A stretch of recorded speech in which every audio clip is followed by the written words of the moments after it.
नमस्कार दोस्तों, स्वागत है आपका हमारे चैनल इंस्पायर इंडियन विद विजय में। दोस्तों, आप सभी को नव वर्ष की हार्दिक शुभकामनाएं। आज के इस विशेष सेशन में हम बात करेंगे एक गंभीर रणनीतिक भारत पाकिस्तान संघर्ष के बारे में, ऑपरेशन सिंदूर और उसमें मीडिएशन का क्रेडिट लेने वाले अंतर्राष्ट्रीय होड़ के बारे में। दोस्तों, हम इसके बारे में डिटेल से बात करें, परंतु इससे पहले हम आपसे एक रिक्वेस्ट करना चाहते हैं। यदि आप हमारे चैनल पर नए हैं तो चैनल को सब्सक्राइब करें, लाइक करें, शेयर करें और कमेंट करें। कमेंट बॉक्स में हमारी कमियां जरूर गिनाएं ताकि हम आप तक अधिक से अधिक सटीक जानकारी और अच्छी से अच्छी जानकारी आप तक राजनीतिक रूप से चल रही देश दुनिया की खबरों में और हलचल के बारे में आपको भी संज्ञान में ला सके।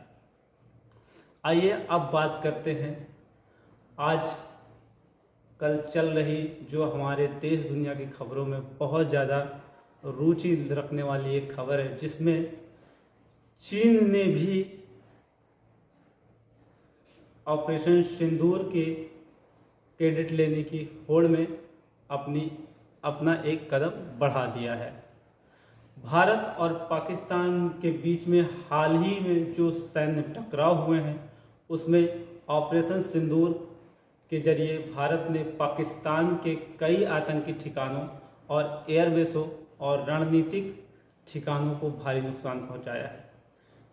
यह कोई दावा नहीं, बल्कि पाकिस्तान के प्रधानमंत्री, डिप्टी प्रधानमंत्री, राष्ट्रपति ने खुद स्वीकार कर लिया है। भारत ने मिसाइल हमले किए, नूर खान एयरबेस, 36 घंटों में 80 से ज़्यादा ड्रोन अटैक, राष्ट्रपति तक को बंकर में छिपने की सलाह दी गई, यानी हमला हुआ। इस पर कोई विवाद नहीं है। फिर सवाल ये कैसे हुआ कि भारत और पाकिस्तान के बीच का युद्ध कैसे रुका? क्या अमेरिका ने यह युद्ध रुकवाया, या जैसा कि अभी हाल ही में चाइना ने एक दावा ठोका है कि भारत और पाकिस्तान के बीच हो रहे संघर्षों में उसने हस्तक्षेप किया और उसकी वजह से यह एक संघर्षशील युद्ध विराम की ओर गया। जबकि भारत की ओर से एक प्रतिक्रिया आई है जिसमें यह साफ कहा गया है कि इसमें किसी भी तीसरे मीडिएटर की कोई भूमिका नहीं है। जब पाकिस्तान के डीजीएमओ ने फोन कर संघर्ष रोकने की अपील की, तब भारत ने सैन्य कार्रवाई रोकी। कोई विदेशी ताकत, कोई मीडिएटर, भारत ने साफ इनकार कर दिया है। ट्रंप की क्रेडिट की राजनीति, लेकिन इसके बाद शुरू एक नया खेल। क्रेडिट वार। डोनाल्ड ट्रंप ने करीब 70 बार यह दावा किया है कि मैंने भारत पाकिस्तान युद्ध रुकवाया। यहाँ तक कि यह भी कह दिया कि उन्हें इस युद्ध को रुकवाने के एवज में नोबेल शांति पुरस्कार मिलना चाहिए। पाकिस्तान ने भी ट्रंप की हाँ में हाँ मिलाई, लेकिन भारत ने एक बार भी ट्रंप के इस दावे को स्वीकार नहीं किया। अब चीन की एंट्री का असली ट्विस्ट। अब कहानी में यह आया है, चीन सामने आकर कहता है कि भारत पाकिस्तान के संघर्ष का मीडिएशन हमने किया। यानी पहले अमेरिका सामने आकर कहता है कि उसने मीडिएशन करवाई, और अब चाइना यह कह रहा है कि हमने भारत और पाकिस्तान के संघर्ष के बीच में मीडिएशन करवाई। पहले अमेरिका, अब चीन, दोनों सुपर पावर कह रहे हैं युद्ध हमने रुकवाया। सबसे बड़ा सवाल, चीन कैसे मीडिएटर? साथियों, यही बड़ा सबसे विरोधाभास है, क्योंकि चीन पाकिस्तान की ओर से रियल टाइम खबरें भारत की दे रहा था, तो वह मीडिएटर कैसे हुआ? आइए इसके बारे में अब और डिटेल के बारे में हम बताते हैं।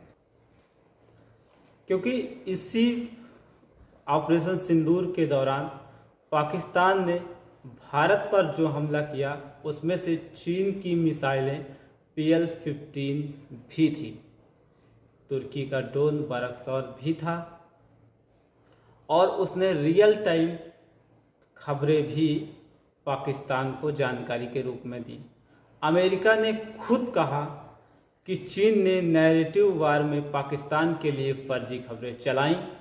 राफेल गिरने की फर्जी खबरें चीन से फैलाई जा रही हैं।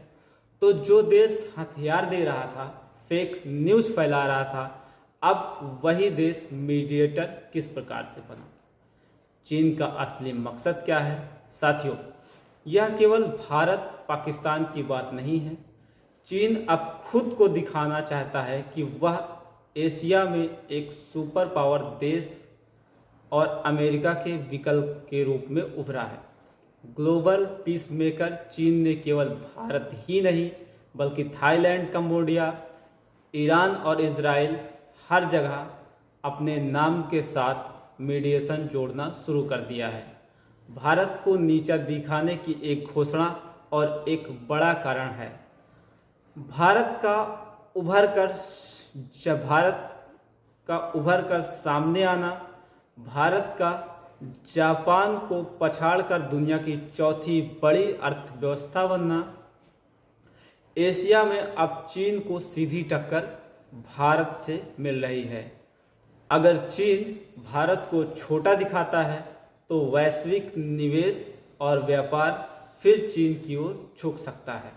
यही वजह है कि चीन भारत पाकिस्तान को एक ही तराजू में तौलने की कोशिश कर रहा है।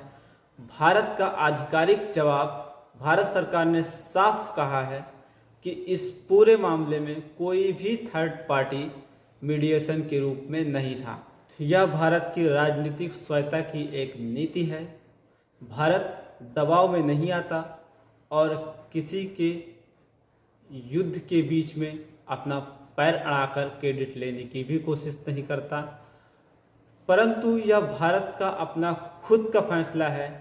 भारत अपना फैसला खुद लेता है। बीच में किसी मीडिएटर की भूमिका को भारत बर्दाश्त नहीं करेगा।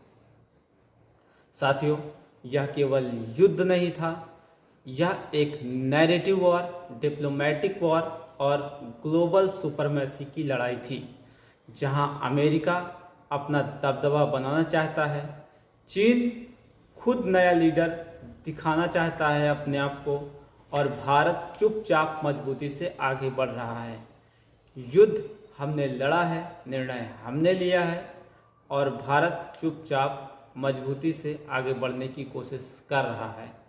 और इतिहास भी वही याद रखेगा जो अपने आप को हर क्षण एक वीर पुरुष के रूप में एक चट्टान की भांति अडिग होकर खड़ा दिखाई देगा। इसलिए भारत अपने फैसले खुद लेता है और किसी भी मीडिएटर की भूमिका को स्वीकार नहीं करता है। दोस्तों, यदि हमारे द्वारा की गई विश्लेषण आपको अच्छी लगी हो तो चैनल को लाइक करें, सब्सक्राइब करें और शेयर करें और कमेंट जरूर करें, ताकि हमारे द्वारा की बनाए गए वीडियो में जो भी कमियां हो सकें हम उसको सुधार सकें और आप तक सटीक और भी अच्छी जानकारी हम आप तक ला सकें। आपके सब्सक्राइब में और लाइक करने में आपका कुछ भी नहीं जाता है, बस केवल एक बटन ही दबाना होता है। धन्यवाद। जय हिंद।